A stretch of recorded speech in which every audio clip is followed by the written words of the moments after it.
कृष्णाय वासुदेवाय हरये परमात्मने प्रणतक्लेशनाशाय गोविंदाय नमो नमः।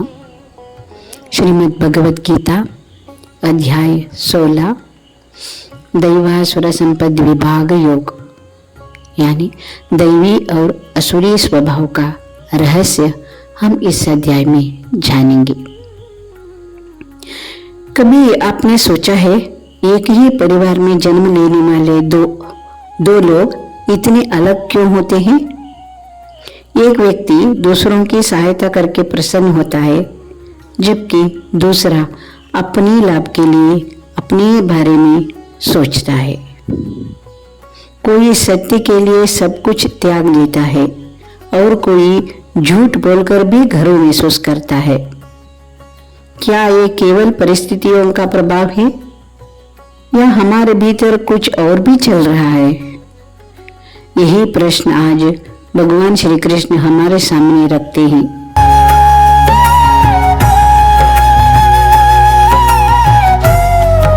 महाभारत का युद्ध अब केवल युद्ध भूमि का युद्ध नहीं रह गया। अब श्री कृष्ण अर्जुन को उस युद्ध के बारे में बता रहे हैं जो हर मनुष्य के भीतर चलता रहता है।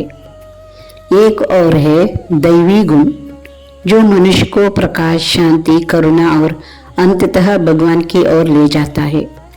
दूसरी ओर है असुरी प्रवृत्तियां, जो धीरे धीरे मनुष्य को अहंकार, क्रोध, लोभ और अंतहीन दुख में ढकेल देती है।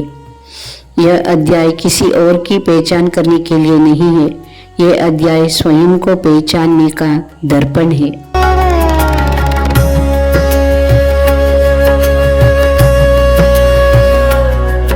श्री कृष्ण किसी को अच्छा या बुरा कहकर विभाजित नहीं करते। वे केवल ये बताते हैं कि हमारे भीतर कौन सी प्रवृत्तियां हमें ऊपर उठाती है और कौन सी हमें नीचे गिराती है। इसलिए ये अध्याय आलोचना नहीं, आत्मचिंतन का निमंत्रण है।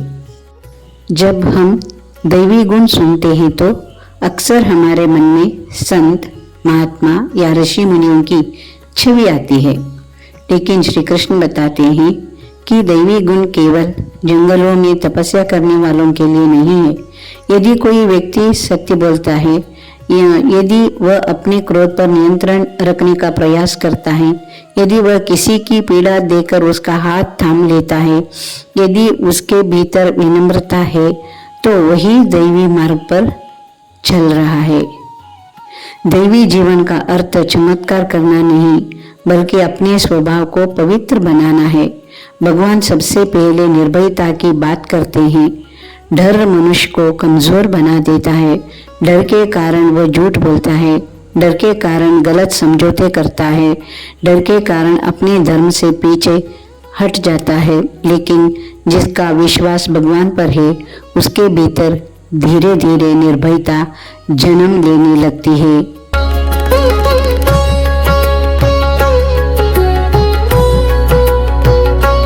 इसके बाद आता है मन की शुद्धता। मन को स्वच्छ रखना केवल बुरे विचारों से बचना नहीं है, ये अपने इरादों को भी पवित्र बनाना है।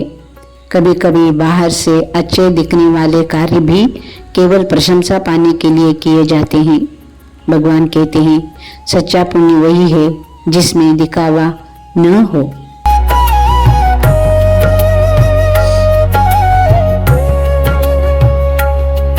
फिर श्री कृष्ण दया, क्षमा, सत्य, अहिंसा, सरलता, संयम, करुणा, नम्रता और धैर्य जैसे अनेक दैवी गुणों का वर्णन करते हैं। ध्यान दीजिए, ये सभी गुण किसी मंदिर में नहीं मिलते, ये हमारे रोज के व्यवहार में दिखाई देते हैं। घर में, कार्यालय में, विद्यालय में, सड़क पर, परिवार के साथ और उन लोगों के साथ भी जो हमारे प्रति अच्छे नहीं हैं। यहीं से हमारा वास्तविक आध्यात्मिक जीवन शुरू होता है।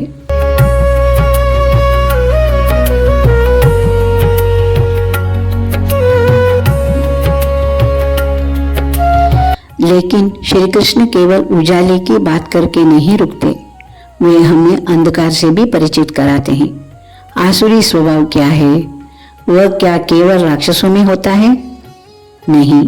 जब मनुष्य का अहंकार इतना बढ़ जाता है कि उसे किसी की परवाह नहीं रहती, जब उसे लगता है कि वही सबसे बड़ा है, जब धन, शक्ति और भोग ही उसके जीवन का उद्देश्य बन जाते हैं, जब वह सत्य को अपने लाभ के अनुसार बदल देता है, तब उसके भीतर आसुरी प्रवृत्तियां बढ़ने लगती है। ऐसा व्यक्ति बाहर से बहुत सफल दिखाई दे सकता है, उसके पास धन हो सकता है, शक्ति हो सकती है, लोग उसकी प्रशंसा भी कर सकते हैं, लेकिन उसके भीतर कभी शांति नहीं होती, क्योंकि लोभ की कोई सीमा नहीं होती।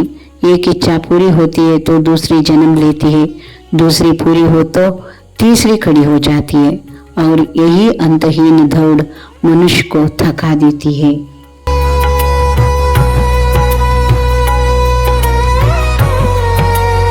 भगवान बताते हैं कि आसुरी प्रवृत्ति वाला व्यक्ति ये मानता है कि संसार में कोई नैतिक व्यवस्था नहीं है, सब कुछ केवल भोग के लिए है, जो जितना शक्तिशाली है वही सही है। ऐसी सोच धीरे धीरे समाज को भी तोड़ देती है, क्योंकि जहाँ केवल स्वार्थ होता है वहाँ विश्वास समाप्त हो जाता है, और जहाँ विश्वास समाप्त हो जाए वहाँ प्रेम भी अधिक समय तक टिक नहीं सकता।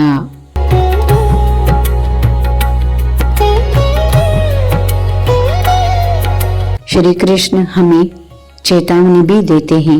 वे कहते हैं कि मनुष्य को पतन की ओर ले जाने वाले 3 मुख्य द्वार हैं, काम, क्रोध और लोभ। ये तीनों को वे नरक के द्वार कहते हैं। सोचिए, कितने रिश्ते केवल क्रोध के कारण टूट जाते हैं, कितने अपराध लोभ के कारण होते हैं, कितनी गलतियां अनियंत्रित इच्छाओं के कारण होती है। यदि मनुष्य इन तीनों पर विजय पा लेता है तो उसके जीवन की दिशा ही बदल सकती है। इसलिए श्री कृष्ण केवल समस्या नहीं बताते, समाधान भी देते हैं।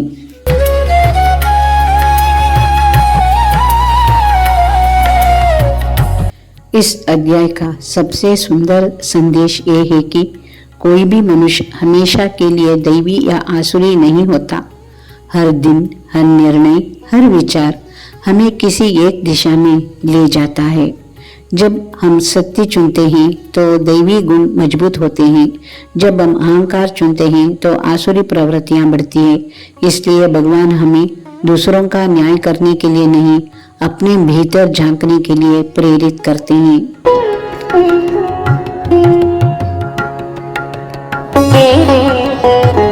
आज की दुनिया में ये अध्याय पहले से भी अधिक प्रासंगिक है। हम आधुनिक बन गए हैं, लेकिन क्या हमारा मन भी उतना ही विकसित हुआ है? हमारे पास सुविधाएं बढ़ गई हैं, लेकिन क्या हमारे भीतर संतोष भी बढ़ा है? हमारे पास जानकारी बहुत है, लेकिन क्या हमारे पास विवेक भी उतना ही है? श्री कृष्ण कहते हैं, सच्ची प्रगति केवल बाहर की नहीं, भीतर की भी होनी चाहिए। यदि भीतर अंधकार है तो बाहरी सफलता भी सुख नहीं दे सकती, लेकिन यदि भीतर दैवी प्रकाश है तो कठिन परिस्थितियों में भी मनुष्य मुस्कुराना सीख जाता है।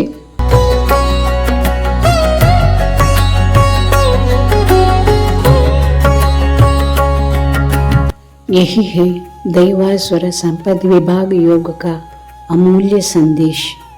भगवान श्री कृष्ण हमें ये नहीं सिखाते हैं कि संसार में कौन अच्छा और कौन बुरा, वे हमें अपने भीतर झांकना सिखाते हैं।